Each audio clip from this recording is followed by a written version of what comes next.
ನಮಸ್ತೆ ಯೋಗೀಸ್, ಹೇಗಿದ್ದೀರಾ ಎಲ್ಲರೂ? ಸಾಮಾನ್ಯವಾಗಿ ಕೆಲವರಲ್ಲಿ ಏನಾಗುತ್ತೆ ಅಂದರೆ ತಮ್ಮ ಒಂದು ಹಾರ್ಟ್ ಬೀಟ್ ಅವರಿಗೆ ಕೇಳಿಸ್ತಾ ಇರುತ್ತೆ. ಇದಕ್ಕೆ ಪ್ಯಾಲ್ಪಿಟೇಷನ್ ಅಂತ ಹೇಳಿ ಕರೀತಾರೆ. ಸುಮ್ಮನೆ ಆತಂಕ ಆಗೋದು, ಭಯ ಆಗೋದು ಉಂಟಾಗುತ್ತೆ. ಇದು ಕೇವಲ 10 ನಿಮಿಷಗಳ ಕಾಲ ಅಷ್ಟೇ ಇರುತ್ತೆ. ಈ ಒಂದು ಸಿಚುವೇಶನಿಗೆ ಪ್ಯಾನಿಕ್ ಅಟ್ಯಾಕ್ ಅಂತ ಹೇಳಿ ಕರೀತಾರೆ. ಸೊ ಈ ಒಂದು ಪ್ಯಾನಿಕ್ ಅಟ್ಯಾಕ್ನಿಂದ ನಾವು ಹೇಗೆ ಹೊರಬರ್ಬೋದು, ಹೇಗೆ ಯೋಗ ಮತ್ತು ಪ್ರಾಣಾಯಾಮ ನಮಗೆ ಸಹಾಯ ಮಾಡುತ್ತೆ ಅಂಥೇಳಿ ನಾನು ನಿಮಗೆ ಇವತ್ತಿನ ವಿಡಿಯೋದಲ್ಲಿ ತಿಳಿಸ್ತೀನಿ. ನನ್ನ ಹೆಸರು doctor Deepti. Welcome to my YouTube channel.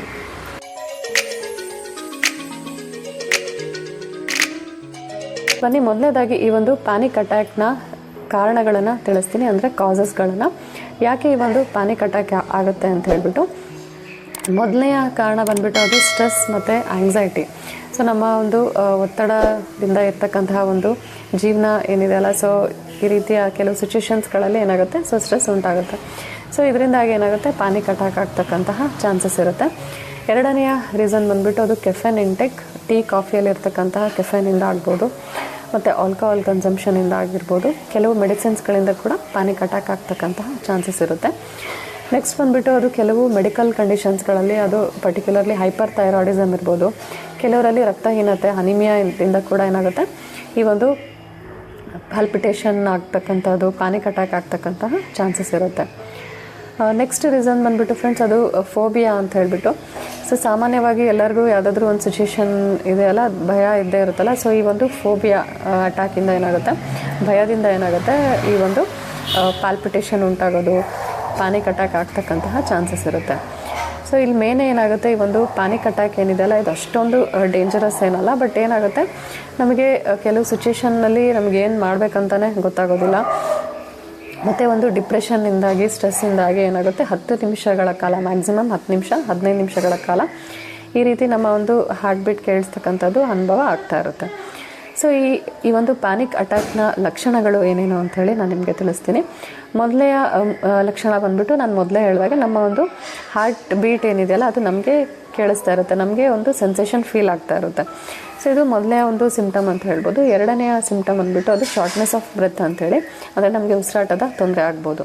So ಈ ರೀತಿ ಶಾರ್ಟ್ನೆಸ್ ಆಫ್ ಬ್ರೆತ್ ಆದಾಗ ಕೂಡ ಈ ರೀತಿ ಇದು ಕೂಡ ಒಂದು ಮುಖ್ಯವಾದಂಥ ಲಕ್ಷಣ ಅಂತ ಹೇಳ್ಬೋದು. ನೆಕ್ಸ್ಟ್ ಲಕ್ಷಣ ಬಂದುಬಿಟ್ಟು ಅದು ಚೆಸ್ಟ್ ಪೇನ್ ಅಂತ ಹೇಳ್ಬಿಟ್ಟು, ಎದೆ ನೋವು ಬರ್ತಕ್ಕಂತಹ ಚಾನ್ಸಸ್ ಇರುತ್ತೆ, ಅದು ಪರ್ಟಿಕ್ಯುಲರ್ಲಿ ಮಿಡ್ಲಲ್ಲಿ. ಸೊ ಈ ರೀತಿಯಾದಂತಹ ಎದೆ ನೋವು ಬರ್ತಕ್ಕಂಥ ಚಾನ್ಸ್ ಇರುತ್ತೆ. ನೆಕ್ಸ್ಟ್ ಬಂದುಬಿಟ್ಟು ಅದು ಕೆಲವರಲ್ಲಿ ಏನಾಗುತ್ತೆ, ವಾಮಿಟಿಂಗ್ ಸೆನ್ಸೇಷನ್ ಆಗ್ತಕ್ಕಂಥದ್ದು, ಡೈಜೆಷನ್ ಇಶ್ಯೂ ಆಗೋದು, ಮತ್ತು ಕೈ ಕಾಲುಗಳು ನಡಗೋದು, ತಲೆ ಚಕ್ರ ಬರೋದು, ಗಿಡ್ಡಿನೆಸ್, ಮತ್ತು ಕೆಲವರಲ್ಲಿ ಟಿಂಗ್ಲಿಂಗ್ ಸೆನ್ಸೇಷನ್ ಅಂತ ಹೇಳ್ಬಿಟ್ಟು, ಅಂದರೆ ಕೈ ಕಾಲು ಜವ್ ಹಿಡಿಯೋದು ಅಂತಾರಲ್ಲ, ಸೊ ಆ ರೀತಿ ಆಗ್ತಕ್ಕಂಥದ್ದು ಇರುತ್ತೆ. ಮತ್ತು ಮುಖ್ಯವಾದಂತಹ ಸಿಂಪ್ಟಮ್ ಏನು ಅಂತಂದರೆ, ಆ ಸಿಚುವೇಷನ್ನ ಪ್ರೆಸೆಂಟಲ್ಲಿ ಏನು ನಡೀತಾ ಇದೆಯಲ್ಲ, ಆ ಸಿಚುವೇಷನ್ನ ಒಪ್ಕೊಳ್ಳೋಕ್ಕೆ ರೆಡಿ ಇರೋದಿಲ್ಲ, ಅಕ್ಸೆಪ್ಟ್ ಮಾಡ್ಕೊಳ್ಳೋಕ್ಕೆ ರೆಡಿನೇ ಇರೋದಿಲ್ಲ. ಸೊ ಇದು ಮುಖ್ಯವಾದಂತಹ ಲಕ್ಷಣ ಅಂತ ಹೇಳ್ಬೋದು. ಸೊ ಹಾಗಾಗಿ ನಾವು ಈ ಎಲ್ಲ ಸಿಚುವೇಷನ್ಗಳಿಂದ ನಾವು ಏನು ಮಾಡ್ಬೋದು, ಆರಾಮಾಗಿ ನಾವು ಯೋಗಾಭ್ಯಾಸಗಳನ್ನು ಪ್ರಾಣಾಯಾಮ ಮಾಡೋದ್ರಿಂದ ನಮಗೆ ಒಂದು ಸ್ಟೆಬಿಲಿಟಿ ಬರುತ್ತೆ. ನಮ್ಮಲ್ಲಿ ಇರ್ತಕ್ಕಂಥ ಒಂದು ಸ್ಟ್ರೆಸ್, ಆಂಗ್ಸೈಟಿ ಇದೆಲ್ಲ ಅದು ಕಡಿಮೆ ಮಾಡ್ತಕ್ಕಂತಹ ಒಂದು ಚಾನ್ಸಸ್ ಇರುತ್ತೆ ಈ ಯೋಗಾಸನಗಳನ್ನು, ಪ್ರಾಣಾಯಾಮಗಳನ್ನು ಅಭ್ಯಾಸ ದಿನ ಮಾಡಿದಾಗ. ಹಾಗಿದ್ರೆ ಬನ್ನಿ, ಯಾವ ಯೋಗಾಸನಗಳನ್ನ, ಪ್ರಾಣಾಯಾಮಗಳನ್ನು ಮಾಡಬೇಕು ಅಂತೇಳಿ ನಾನು ನಿಮಗೆ ಇವತ್ತಿನ ವಿಡಿಯೋದಲ್ಲಿ ತಿಳಿಸ್ತೀನಿ. ಯೋಗಾಭ್ಯಾಸನ ನಾವು ಸ್ಟಾರ್ಟ್ ಮಾಡೋಣ. ಪ್ಯಾನಿಕ್ ಅಟ್ಯಾಕ್ನ ಕಡಿಮೆ ಮಾಡ್ತಕ್ಕಂತಹ ಕೆಲವು ಯೋಗಾಸನಗಳನ್ನು ಅಭ್ಯಾಸ ಮಾಡೋಣ. ಮೊದಲನೇದಾಗಿ ಈ ರೀತಿ ಕಂಫರ್ಟಬಲ್ ಪೊಸಿಷನಲ್ಲಿ ಈ ರೀತಿ ಕುತ್ಕೊಳ್ಳಿ. ಆದಷ್ಟು ನಿಮ್ಮ ಬೆನ್ನು ಸ್ಟ್ರೈಟ್ ಇರಲಿ, ನೇರವಾಗಿರಲಿ, ಮತ್ತು ಕತ್ತು ಕೂಡ ನೇರವಾಗಿರಬೇಕು. ನೆಕ್ಸ್ಟ್ ಏನು ಮಾಡ್ತೀವಿ, ನಾವು ಇಲ್ಲಿ ಡೀಪ್ ಬ್ರೀತಿಂಗ್ ಮಾಡೋಣ. ಸೊ ಡೀಪ್ ಬ್ರೀತಿಂಗ್ ಅಂತಂದರೆ ಇದಕ್ಕೆ ಬೆಲ್ಲಿ ಬ್ರೀತಿಂಗ್ ಅಂತ ಕೂಡ ಕರೀತಾರೆ. ಇಲ್ಲಿ ಏನು ಮಾಡ್ತೀವಿ, ನಾವು ಉಸಿರನ್ನ ಒಳಗೆ ತೊಗೊತೀವಿ, ನಮ್ಮ ಹೊಟ್ಟೆ ಉಬ್ಬಬೇಕು, ಆ ರೀತಿ ನಾವು ಉಸಿರನ್ನ ಚೆನ್ನಾಗಿ ಒಳಗೆ ತೊಗೋಬೇಕು. ಮತ್ತು ನಾವು ಬಾಯಿಯ ಮುಖಾಂತರ ಏನು ಮಾಡ್ತೀವಿ, ಉಸಿರನ್ನ ಕಂಪ್ಲೀಟಾಗಿ ಹೊರ ಹಾಕ್ತೀವಿ. ಇಲ್ಲಿ ಏನಾಗುತ್ತೆ, ನಮ್ಮ ಹೊಟ್ಟೆ ಒಳಗೆ ಹೋಗುತ್ತೆ. ಸೊ ಈ ರೀತಿ ನಾವು 3 ಬಾರಿ ಡೀಪ್ ಬ್ರೀತಿಂಗ್ ಮಾಡೋಣ. ಈ ರೀತಿ ಕೈಗಳನ್ನು ಪೊಸಿಷನ್ ಈ ರೀತಿ ಇರಲಿ, ಒಂದು ಕೈ ಈ ರೀತಿ ಚೆಸ್ಟ್ ಮೇಲೆ ಇರಲಿ, ಇನ್ನೊಂದು ಕೈ ಈ ರೀತಿ ಹೊಟ್ಟೆ ಮೇಲೆ ಇರಲಿ. ಕಣ್ಣುಗಳನ್ನು ಮುಚ್ಚಿ ಫಸ್ಟ್ ರೌಂಡ್ ಮಾಡೋಣ. ಈಗ ಡೀಪ್ ಬ್ರೀತಿಂಗ್ ಮೂಗಿನ ಮುಖಾಂತರ ಏನು ಮಾಡಿ, ಈಗ ಚೆನ್ನಾಗಿ ಉಸಿರನ್ನ ಒಳಗೆ ತಗೊಳ್ಳಿ. ಸ್ಟಾರ್ಟ್ ಮಾಡೋಣ. ಈಗ ಬಾಯಿಯ ಮುಖಾಂತರ ಕಂಪ್ಲೀಟಾಗಿ ಉಸಿರನ್ನ ಹೊರ ಹಾಕೋಣ.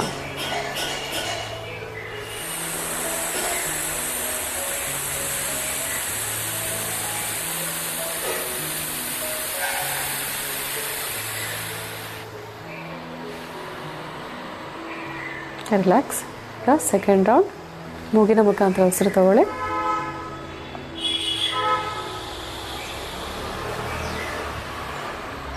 ಬಾಯಿಯ ಮುಖಾಂತರ ಉಸಿರು ಹೊರ ಹಾಕಿ.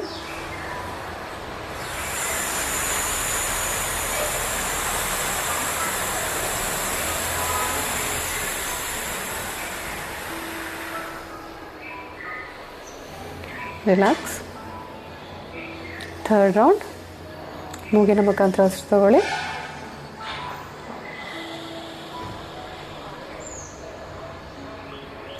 ಬಾಯಿಯ ಮುಖಾಂತರ ಕಂಪ್ಲೀಟಾಗಿ ಉಸಿರನ್ನ ಹೊರ ಹಾಕಿ.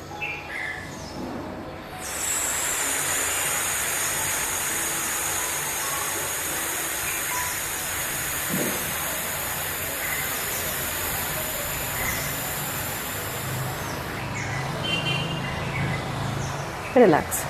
ಈಗ ಸ್ಲೋಗೆ ಕಣ್ಗಳನ್ನು ಓಪನ್ ಮಾಡೋಣ. ಓಕೆ, ಈ ರೀತಿ ಡೀಪ್ ಬ್ರೀತಿಂಗಿಂದ ಏನಾಗುತ್ತೆ ಅಂದರೆ ನಮ್ಮ ಒಂದು ಪ್ಯಾರಾಸಿಂಪಥೆಟಿಕ್ ನರ್ವಸ್ ಸಿಸ್ಟಮ್ ಆ್ಯಕ್ಟಿವೇಟ್ ಆಗುತ್ತೆ. ನಮ್ಮ ಒಂದು ಸ್ಟ್ರೆಸ್ ಹಾರ್ಮೋನ್ಸ್ ಏನಿದೆಯಲ್ಲ ಅದು ಕೂಡ ನಾರ್ಮಲೈಸ್ ಆಗುತ್ತೆ. ಓಕೆ, ಈ ಒಂದು ಪ್ಯಾನಿಕ್ ಅಟ್ಯಾಕ್ನ ಕಡಿಮೆ ಮಾಡ್ತಕ್ಕಂತಹ ಇನ್ನೊಂದು ತುಂಬಾ ಈಸಿಯಾದಂತಹ ಒಂದು ಟೆಕ್ನಿಕ್ ಇದೆ. ಇದಕ್ಕೆ ಗ್ರೌಂಡಿಂಗ್ ಟೆಕ್ನಿಕ್ ಅಂತ ಹೇಳಿ ಕರೀತಾರೆ. ಈ ಒಂದು ಟೆಕ್ನಿಕ್ನ ನಾವು ಯೂಸ್ ಮಾಡಿದ್ರೆ ಏನಾಗುತ್ತೆ, ನಮ್ಮ ಒಂದು ಸ್ಟ್ರೆಸ್ ಲೆವೆಲ್ ಕಡಿಮೆ ಆಗುತ್ತೆ ಮತ್ತು ನಾವು ಪ್ರೆಸೆಂಟ್ ಸಿಚುಯೇಷನಲ್ಲಿ ಇರೋ ಹಾಗೆ ಹೆಲ್ಪ್ ಮಾಡುತ್ತೆ, ಇದು ಸಹಾಯ ಮಾಡುತ್ತೆ ಅಂತ ಹೇಳ್ಬೋದು. ಇದಕ್ಕೆ ನಾವು 5 4 3 2 1 ಟೆಕ್ನಿಕ್ ಅಂತ ಹೇಳಿ ಕರಿತೀವಿ. ಇದರಲ್ಲಿ ನಾವೇನು ಮಾಡ್ತೀವಿ ಅಂತ ಅಂದರೆ, ನಾವು ಯಾವುದೇ ಒಂದು ಪ್ಯಾನಿಕ್ ಅಟ್ಯಾಕ್ ಸಿಚುಯೇಷನಲ್ಲಿ ಏನು ಮಾಡ್ತೀವಿ, ನಾವು ಮೊದಲನೇದಾಗಿ ಒಂದು ಕಾಮ್ ಆಗಿರ್ತಕ್ಕಂಥ ಒಂದು ಸೈಲೆಂಟ್ ಇರ್ತಕ್ಕಂತಹ ಪ್ಲೇಸಲ್ಲಿ ಕುತ್ಕೋಬೇಕಾಗುತ್ತೆ. ನೆಕ್ಸ್ಟ್ ನಾನು ಮೊದಲೇ ಹೇಳಿದಾಗೆ ಡೀಪ್ ಬ್ರೀತಿಂಗ್ ಏನು ಹೇಳಿದ್ನಲ್ಲ, ಸೈಲೆಂಟಾಗಿ ಕುತ್ಕೊಂಡು ನಾವು ಒಂದು 3 ಬಾರಿ 5 ಬಾರಿ ಡೀಪ್ ಬ್ರೀತಿಂಗ್ ಮಾಡಬೇಕಾಗುತ್ತೆ. ನಂತರ ನಾವೇನು ಮಾಡ್ತೀವಿ, 5 ವಸ್ತುಗಳನ್ನು, ಸೊ ನಾನು ಮೊದಲೇ ಹೇಳಿದಾಗೆ 5 4 3 2 1 ಟೆಕ್ನಿಕ್ ಅಂತೇಳಿ 5 ವಸ್ತುಗಳನ್ನು ನಾವೇನು ಮಾಡ್ತೀವಿ, ನಮ್ಮ ಸುತ್ತಲೂ ನಮ್ಮ ಸರೌಂಡಿಂಗಲ್ಲಿ ಇರ್ತಕ್ಕಂತಹ 5 ವಸ್ತುಗಳನ್ನು ನಾವು ಅಬ್ಸರ್ವ್ ಮಾಡಬೇಕಾಗುತ್ತೆ. ಅದು ಫೋನ್ ಆಗಿರ್ಬೋದು, ಮರಗಳಾಗಿರ್ಬೋದು, ಪಕ್ಷಿಗಳಾಗಿರ್ಬೋದು, 5 ವಸ್ತುಗಳನ್ನು ನಾವು ನೋಡಬೇಕು. ಮತ್ತು 4 ವಸ್ತುಗಳನ್ನು ನಾವೇನು ಮಾಡಬೇಕಾಗುತ್ತೆ, ಟಚ್ ಮಾಡಬೇಕಾಗುತ್ತೆ. ನಮ್ಮ ಸುತ್ತಲೂ ಇರ್ತಕ್ಕಂತಹ 4 ವಸ್ತುಗಳು, ಅದು ನಮ್ಮದೇ ಆದಂತಹ ಸ್ಕಿನ್ ಆಗಿರ್ಬೋದು, ಅಥವಾ ನೆಲ ಆಗಿರ್ಬೋದು, ಕಾರಲ್ಲಿ ಇರ್ತಕ್ಕಂತಹ ಐಟಮ್ಸ್ಗಳಾಗಿರ್ಬೋದು, ಸೊ ಈ ರೀತಿ ಗ್ಲಾಸ್ ಆಗಿರ್ಬೋದು. ಸೊ ಈ ರೀತಿ ನಾವು ಯಾವುದಾದ್ರೂ 4 ವಸ್ತುಗಳನ್ನು ನಾವು ಟಚ್ ಮಾಡ್ಬೋದು. ಮತ್ತು 3 ವಸ್ತುಗಳನ್ನು ನಾವೇನು ಮಾಡಬೇಕಾಗುತ್ತೆ, ನಾವು ಕೇಳಿಸ್ಕೋಬೇಕಾಗುತ್ತೆ. ಅದು ಪಕ್ಷಿಗಳ ಸೌಂಡ್ ಆಗಿರ್ಬೋದು ಅಥವಾ ಗಾಳಿಯ ಒಂದು ಸೌಂಡ್ ಆಗಿರ್ಬೋದು. ಈ ರೀತಿ 3 ವಸ್ತುಗಳನ್ನು ನಾವು ಕೇಳಿಸ್ಕೋಬೇಕು, ನಮ್ಮ ಸುತ್ತಲಿನ ವಸ್ತುಗಳನ್ನು. ನೆಕ್ಸ್ಟ್ 2, ಸೊ ಎರಡು ವಸ್ತುಗಳನ್ನು ನಾವೇನು ಮಾಡಬೇಕಾಗುತ್ತೆ, ಅದರ ಒಂದು ಸ್ಮೆಲ್ನ ನಾವು ಅಬ್ಸರ್ವ್ ಮಾಡಬೇಕು. ಅದು ಮಣ್ಣಿನ ಒಂದು ಸ್ಮೆಲ್ ಆಗಿರ್ಬೋದು ಅಥವಾ ಗಾಳಿಯ ಸ್ಮೆಲ್ ಆಗಿರ್ಬೋದು. ಸೊ ಈ ರೀತಿ ನಾವು ಎರಡು ವಸ್ತುಗಳನ್ನು ನಾವು ಸ್ಮೆಲ್ ಮಾಡಿ ಅನುಭವ ಮಾಡಬೇಕು. ಮತ್ತು ಯಾವುದಾದ್ರೂ ಒಂದು ವಸ್ತುನ ನಾವು ಟೇಸ್ಟ್ ಮಾಡಬೇಕಾಗುತ್ತೆ, ನಮ್ಮ ನಾಲಿಗೆಯಲ್ಲಿ ಟೇಸ್ಟ್ ಮಾಡಬೇಕಾಗುತ್ತೆ, ಅದರ ಒಂದು ಅನುಭವ ಮಾಡ್ಕೋಬೇಕಾಗತ್ತೆ. ಸೊ ಈ ರೀತಿ 5 4 3 2 1 ಟೆಕ್ನಿಕ್ನ ನಾವು ಯೂಸ್ ಮಾಡಿಕೊಂಡು ನಾವು ಏನು ಮಾಡ್ತಾ ಇದ್ದೀವಿ ಇಲ್ಲಿ ಅಂದರೆ, ನಾವು ಪ್ರೆಸೆಂಟಲ್ಲಿ ನಾವು ಈ ಒಂದು ಸಿಚುಯೇಷನಲ್ಲಿದ್ದೀವಿ, ಪ್ರೆಸೆಂಟ್ ಸಿಚುಯೇಷನಲ್ಲಿ ಇದ್ದೀವಿ ಅಂಥೇಳಿ ಅನುಭವ ಮಾಡ್ಕೊತೀವಿ. ಸೊ ಹಾಗಾಗಿ ಈ ಒಂದು ಗ್ರೌಂಡಿಂಗ್ ಟೆಕ್ನಿಕ್ನ ನಾವು ಯೂಸ್ ಮಾಡಿಕೊಂಡು ಕೂಡ ನಾವು ಈ ಒಂದು ಪ್ಯಾನಿಕ್ ಅಟ್ಯಾಕ್ನಿಂದ ಹೊರ ಬರ್ಬೋದು. ಕೆಲವು ಯೋಗಾಸನಗಳನ್ನು ಮಾಡಿಬಿಟ್ಟು ನಾವೇನು ಮಾಡ್ಬೋದು, ನಮ್ಮ ಒಂದು ಮಸಲ್ಸ್ಗಳಲ್ಲಿ, ನಮ್ಮ ಮಾಂಸಖಂಡಗಳಲ್ಲಿ ಇರ್ತಕ್ಕಂಥ ಒಂದು ಟೆನ್ಷನ್ನ ರಿಲೀಸ್ ಮಾಡಿ ಕೂಡ ಏನು ಮಾಡ್ಬೋದು, ನಾವು ಆರಾಮಾಗಿ ಈ ಒಂದು ಪ್ಯಾನಿಕ್ ಅಟ್ಯಾಕ್ನಿಂದ ಹೊರ ಬರ್ಬೋದು. ಹಾಗಿದ್ರೆ ಅವು ಯಾವ ಆಸನಗಳು? ಮೊದಲನೇದಾಗಿ ಬಾಲಾಸನ ಅಂತ ಹೇಳ್ಬಿಟ್ಟು, ಅದು ಚೈಲ್ಡ್ಸ್ ಪೋಸ್. ಅದನ್ನು ಮಾಡಲಿಕ್ಕೋಸ್ಕರ ನಾವೇನು ಮಾಡ್ತೀವಿ, ಈ ರೀತಿ ವಜ್ರಾಸನದಲ್ಲಿ ಬರ್ತೀವಿ. ಮೊದಲನೇದಾಗಿ ಇದಕ್ಕೆ ವಜ್ರಾಸನ ಅಂಥೇಳಿ ಕರೀತಾರೆ. ಇಲ್ಲಿ ಏನು ಮಾಡ್ತೀವಿ, ನಾವು ವಜ್ರಾಸನದಲ್ಲಿ ಬಂದಮೇಲೆ ಕೈಗಳನ್ನು ಈ ರೀತಿ ಲಿಫ್ಟ್ ಮಾಡ್ತೀವಿ, ಚೆನ್ನಾಗಿ ಉಸಿರನ್ನ ಒಳಗೆ ತಗೋತೀವಿ, ಬ್ರೀತ್ ಇನ್ ಮಾಡ್ತೀವಿ. ನೆಕ್ಸ್ಟ್ ಬ್ರೀತ್ ಔಟ್ ಮಾಡ್ತಾ ಸ್ಲೋಗೆ ನಾವು ಮುಂದೆ ಬಗ್ತೀವಿ ಈ ರೀತಿ. ಮತ್ತು ನಮ್ಮ ಹಣೆನ ನೆಲಕ್ಕೆ ಈ ರೀತಿ ಟಚ್ ಮಾಡ್ತೀವಿ.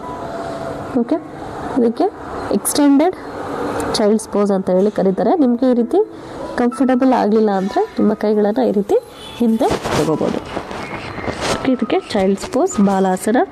ಈ ಒಂದು ಪೊಸಿಷನಲ್ಲಿ ಹೋಲ್ಡ್ ಮಾಡೋಣ. ಹೋಲ್ಡ್ ಮಾಡಿ ನಾರ್ಮಲಾಗಿ ಉಸಿರಾಡಿ. ಹೋಲ್ಡ್ ಅಂದರೆ ಉಸಿರು ಕಟ್ಟಬಾರ್ದು, ನಾರ್ಮಲಾಗಿ ಬ್ರೀತ್ ಇನ್ ಬ್ರೀತ್ ಔಟ್ ಮಾಡಬೇಕು. ಹೋಲ್ಡ್ 1 2 3 4 5. ರಿಲ್ಯಾಕ್ಸ್. ಈಗ ಸ್ಲೋ ಆಗಿ ಮೇಲೆ ಬನ್ನಿ. ಓಕೆ, ಸೊ ಇದಾಗಿತ್ತು ಬಾಲಾಸನ ಅಂಥೇಳಿ. ಇದನ್ನು ನೀವು 3 ಬಾರಿ ಇದನ್ನು ರಿಪೀಟ್ ಮಾಡ್ಬೋದು. ಹಾಗೆ ಬನ್ನಿ, ಒಂದು ಪ್ಯಾನಿಕ್ ಅಟ್ಯಾಕ್ನಿಂದ ಹೊರ ಬರಲಿಕ್ಕೆ ಇನ್ನೊಂದು ಆಸನ ಮಾಡೋಣ. ಇದಕ್ಕೆ ಜಾನು ಶಿರಾಸನ ಅಂತ ಹೇಳಿ ಕರೀತಾರೆ. ಮೊದಲನೇದಾಗಿ ನಾನು ಈ ರೀತಿ ನನ್ನ ಲೆಫ್ಟ್ ಲೆಗ್ ಏನಿದೆಯಲ್ಲ ಈ ರೀತಿ ಎಕ್ಸ್ಟೆಂಡ್ ಮಾಡ್ತೀನಿ, ಮತ್ತು ರೈಟ್ ಲೆಗ್ನ ಈ ರೀತಿ ಫೋಲ್ಡ್ ಮಾಡಬೇಕು.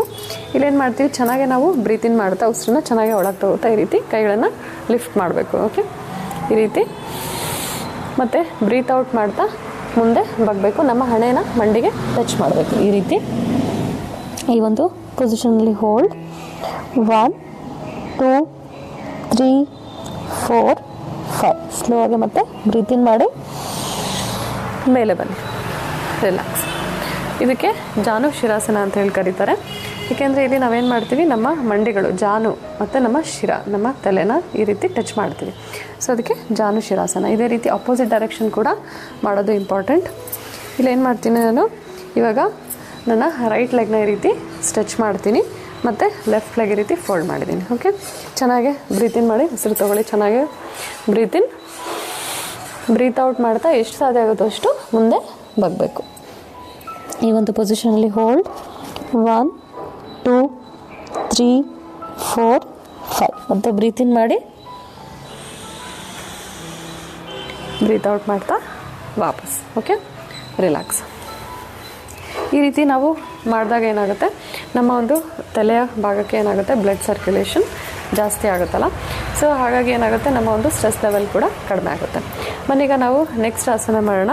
ಇದಕ್ಕೆ ವಿಪರೀತ ಕರ್ಣಿ ಅಂತ ಹೇಳಿ ಕರೀತಾರೆ. ಈ ರೀತಿ ಬೆನ್ನಿನ ಮೇಲೆ ಈ ರೀತಿ ಮಲ್ಕೊಳ್ಳಿ. ಓಕೆ, ನೆಕ್ಸ್ಟು ಏನು ಮಾಡ್ತೀವಿ, ನಾವು ನಮ್ಮ ಕೈಗಳ ಸಪೋರ್ಟಿಂದ ಈ ರೀತಿ ನಮ್ಮ ಹಿಪ್ಸ್ನ ಲಿಫ್ಟ್ ಮಾಡಬೇಕು. ಓಕೆ, ಈ ರೀತಿ ಸಪೋರ್ಟ್ ತೊಗೊಳ್ಳಿ. ನಮ್ಮ ಲೋಯರ್ ಬ್ಯಾಕ್ ಮೇಲೆ ನಮ್ಮ ಕೈಗಳ ಪೊಸಿಷನ್ ಇರಲಿ. ಈ ಒಂದು ಪೊಸಿಷನಲ್ಲಿ ಹೋಲ್ಡ್ 1 2 3 4 5. ರಿಲ್ಯಾಕ್ಸ್. ನಿಮಗೆ ಈ ರೀತಿ ಮಾಡಲಿಕ್ಕೆ ಕಷ್ಟ ಆಯಿತು ಅಂತ ಅಂದರೆ ನೀವು ವಾಲ್ ಸಪೋರ್ಟ್ ಕೂಡ ತೊಗೋಬೋದು, ಗೋಡೆಯ ಸಪೋರ್ಟ್ ತೊಗೊಂಡು ಕೂಡ ಅಭ್ಯಾಸ ಮಾಡ್ಬೋದು. ಸ್ಲೋ ಆಗಿ ವಾಪಸ್ ಬನ್ನಿ. Okay, relax. ಸೊ ಇಲ್ಲಿ ನೋಡಿದಾಗೆ ನೀವು ಇದು ಕೂಡ ನಮ್ಮ ಒಂದು ತಲೆಯ ಭಾಗಕ್ಕೆ ಬ್ಲಡ್ ಸರ್ಕ್ಯುಲೇಷನ್ನ ಜಾಸ್ತಿ ಮಾಡ್ತಕ್ಕಂತಹ ಒಂದು ಆಸನ ಆಗಿರುತ್ತೆ. ಬನ್ನೀಗ ನಾವು ಮುಂದಿನ ಆಸನ ಮಾಡೋಣ. ಇದಕ್ಕೆ ಸೇತು ಬಂಧಾಸನ ಅಂತ ಹೇಳಿ ಕರೀತಾರೆ. ಈ ರೀತಿ ಮಂಡಿಗಳಿಂದ ಏನು ಮಾಡಿ, ಈ ರೀತಿ ಮಂಡಿಗಳನ್ನು ಫೋಲ್ಡ್ ಮಾಡಿ ಮತ್ತು ಕೈಗಳನ್ನು ಈ ರೀತಿ ಆ್ಯಂಕಲ್ ಜಾಯಿಂಟ್ಗೆ ಈ ರೀತಿ ಪ್ಲೇಸ್ ಮಾಡಿಬಿಟ್ಟು ಈಗ ಬ್ರೀತಿನ್ ಮಾಡಿ ಚೆನ್ನಾಗಿ ಉಸಿರು ತಗೊಂಡು ನಿಮ್ಮ ಹಿಪ್ಸ್ನ ಈ ರೀತಿ ಲಿಫ್ಟ್ ಮಾಡಬೇಕು. ಓಕೆ, ಈ ಒಂದು ಪೊಸಿಷನಲ್ಲಿ ಹೋಲ್ಡ್ 1 2 3 4 5. ಸೊ ಹೋಲ್ಡ್ ಅಂತ ಅಂದರೆ ಉಸಿರನ್ನ ಕಟ್ಟಬಾರ್ದು, ನಾರ್ಮಲಾಗಿ ಬ್ರೀತ್ ಇನ್ ಬ್ರೀತ್ ಔಟ್ ಮಾಡಬೇಕು. ಓಕೆ, ಈಗ ಸ್ಲೋ ಆಗಿ ಮತ್ತೆ ಬ್ರೀತ್ ಇನ್ ಮಾಡಿ ಬ್ರೀತ್ ಔಟ್ ಮಾಡ್ತಾ ವಾಪಸ್ ಬನ್ನಿ, ರಿಲ್ಯಾಕ್ಸ್. ಸೊ ಇದಾಗಿತ್ತು ಬ್ರಿಡ್ಜ್ ಪೋಸ್, ಸೇತು ಬಂಧಾಸನ ಅಂತೇಳಿ. ಇದರ ಒಂದು ಕೌಂಟ್ರ್ ಪೋಸ್ ಕೂಡ ಮಾಡೋದು ಇಂಪಾರ್ಟೆಂಟ್. ಈ ರೀತಿ ಪವನ ಮುಕ್ತಾಸನ ಅಂಥೇಳಿ ಈ ಒಂದು ಪೊಸಿಷನಲ್ಲಿ ಹೋಲ್ಡ್ ಮಾಡಿ, ಇದಕ್ಕೆ ಸೂಕ್ತ ಪವನ ಮುಕ್ತಾಸನ ಅಂತೇಳಿ ಕರೀತಾರೆ. ಈ ಒಂದು ಪೊಸಿಷನಲ್ಲಿ ಹೋಲ್ಡ್ 1 2 3 4 5. ರಿಲ್ಯಾಕ್ಸ್. ಓಕೆ, ನೆಕ್ಸ್ಟ್ ಇದಾದಮೇಲೆ ಒಂದು 2 ಮಿನಿಟ್ಸ್ ಶವಾಸನ ಮಾಡ್ಬೋದು. ಈ ರೀತಿ ಶವಾಸನ, ನಾನೇನು ಮುಂಚೆ ಡೀಪ್ ಬ್ರೀತಿಂಗ್ ಹೇಳಿದ್ನಲ್ಲ, ಈ ರೀತಿ ಶವಾಸನ ಕೂಡ ಮಾಡಿಬಿಟ್ಟು ಈ ರೀತಿ ನಿಮ್ಮ ಹೊಟ್ಟೆ ಮೇಲೆ ಕೈಗಳನ್ನು ಪ್ಲೇಸ್ ಮಾಡಿ ಚೆಸ್ಟ್ ಮೇಲೆ ಈ ರೀತಿ ಪ್ಲೇಸ್ ಮಾಡಿಬಿಟ್ಟು ಇಲ್ಲಿ ಕೂಡ 3 ಬಾರಿ ಡೀಪ್ ಬ್ರೀತಿಂಗ್ ಮಾಡ್ಬೋದು. 3 ಬಾರಿ ಡೀಪ್ ಬ್ರೀತಿಂಗ್ ಮಾಡೋಣ. 1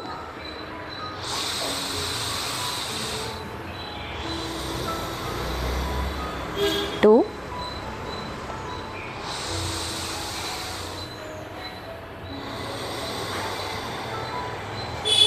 3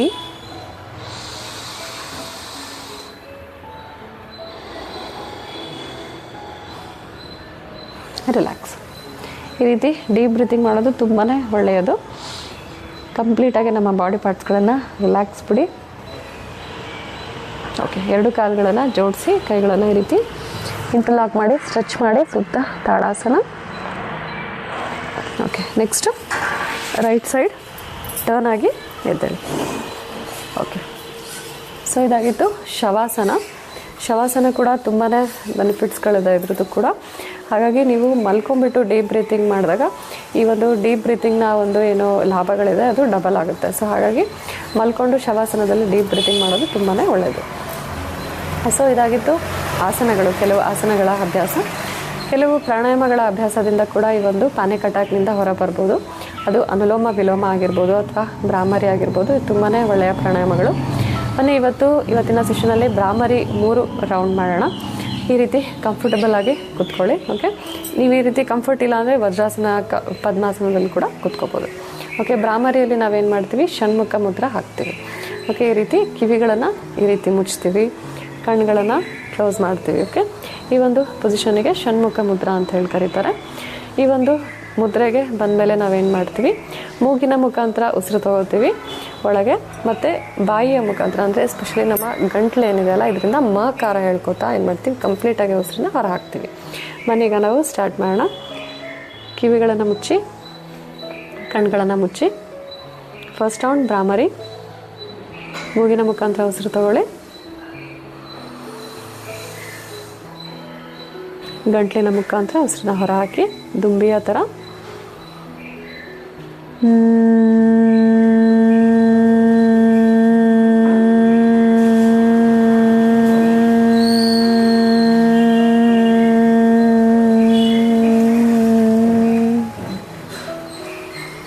ರಿಲ್ಯಾಕ್ಸ್. ಈಗ ನಾರ್ಮಲ್ ಬ್ರೀತ್ ಇನ್ ವಿತೌಟ್. Second round Bhramari. ಮೂಗಿನ ಮುಖಾಂತರ ಉಸಿರು ತಗೊಳ್ಳಿ,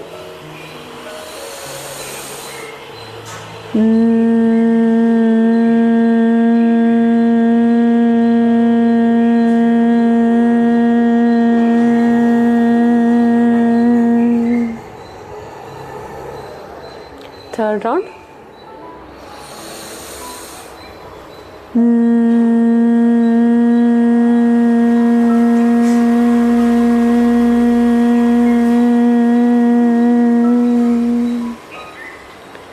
ರಿಲ್ಯಾಕ್ಸ್. ಈಗ ನಾರ್ಮಲ್ ಬ್ರೀತ್ ಇನ್ ವಿತೌಟ್.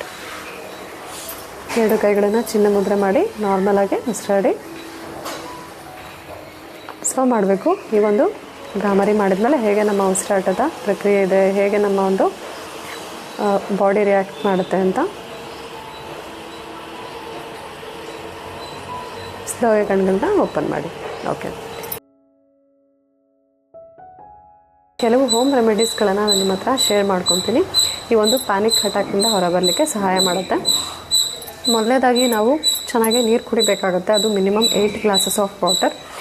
ನೆಕ್ಸ್ಟ್ ಬಂದುಬಿಟ್ಟು ಅದು 8 ಅವರ್ಸ್ ಆಫ್ ಸ್ಲೀಪ್. ಸೊ 8 ತಾಸು ನಾವು ಕಂಪಲ್ಸರಿ ನಿದ್ದೆ ಮಾಡಬೇಕಾಗುತ್ತೆ ನಮ್ಮ ಒಂದು ಹಾರ್ಮೋನ್ಸ್ಗಳ ಬ್ಯಾಲೆನ್ಸ್ಗೋಸ್ಕರ. ಮತ್ತು ಬ್ಯಾಲೆನ್ಸ್ಡ್ ಡಯಟ್ನ ನಾವು ಕಂಪಲ್ಸರಿಯಾಗಿ ತೊಗೋಬೇಕು.